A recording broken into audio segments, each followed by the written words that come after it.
நமது தஞ்சை மாவட்டத்திலிருந்து தமிழ்நாடு செலெக்ஷன் ஆகி சவுத் ஜோன் செலெக்ஷன் ஆகி இந்தியா லெவலில் நேஷனல் கராத்தே சாம்பியன்ஷிப் டெல்லியில் தல்கோத்ரா இண்டோர் ஸ்டேடியத்தில் நடைபெற்றது.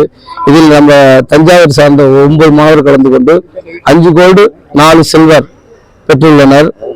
அனைவரும் மிக சிறப்பாக செயல்பட்டு நடைபெற்ற டோர்னமெண்டில் மிக சிறப்பாக செயல்பட்டு வெற்றி பெற்று எல்லாரும் வாழ்த்து தெரிவித்திருந்தனர்.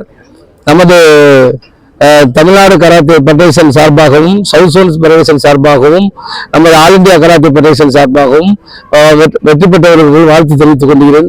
மென்மேலும் கராத்தே வளர்ந்து அடுத்தடுத்த லெவல் போவது ஸ்கூல் கேம், யூனிவர்சிட்டி கேம், அதே மாதிரி பிசிகலைசேஷன் ஃபவுண்டேஷன், கவர்மெண்ட் ஆஃப் இந்தியா மற்றும் எல்லா வகையிலும் மிக சிறப்பாகவும் செயல்பட்டு கராத்தே மென்மேலும் வளர பல முயற்சிகள் எடுத்து பள்ளி குழந்தைகளுக்கு 1 to 5 கட்டாய பாடமாக்க வேண்டும் என்று வலியுறுத்தி கேட்டுக்கொள்கிறேன். ஏன்னால் கட்டாய பாடமாக்கும் போது பள்ளி குழந்தைகள் எல்லாரும் 1 to 5 6 ஸ்கூல் கேம் எல்லா ஈவெண்ட்டுக்கும் அவங்களுக்கு செட் ஆகி சிறப்பாக செய்வார் என்பதை இந்த தருணத்தை தெரிவித்துக் கொண்டு வாய்ப்புக்கு நன்றி கூறி விடைபெறும். நன்றி, வணக்கம்.